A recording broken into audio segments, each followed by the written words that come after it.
اگر آپ چینل پر پہلی بار آئے ہیں تو ابھی سبسکرائب کر کے بیل آئیکن پریس کریں اور رہیں باخبر۔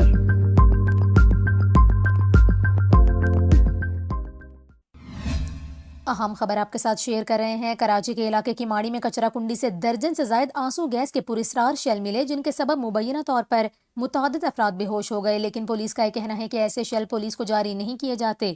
بتایا جا رہا ہے کہ کماڑی میں نامعلوم شرپسند آنسو گیس کے درجنوں شیل خالی پلاٹ میں پھینک کر فرار ہو گئے۔ کچرا کنڈی میں آگ لگنے سے شیل سے گیس پھیل گئی، جس سے مبینہ طور پر متعدد افراد بے ہوش ہو گئے۔ آپ کو بتائیں، اس حوالے سے ایس ایس پی کماڑی کی جانب سے کہا گیا کہ تمام شیل جیکسن تھانے منتقل کر دیے گئے۔ جو شیل ملے ہیں وہ پولیس کو جاری نہیں ہوتے، اس طرح کے شیل پولیس کے استعمال میں نہیں۔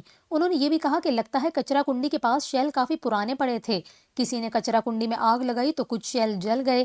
ملنے والے شیل کی تعداد 40 سے زائد ہے۔ آپ کو یہاں پر یہ بھی بتائیں کہ پولیس نے آنسو گیس کے شیل تحویل میں لے کر تحقیقات کا آغاز کر دیا ہے۔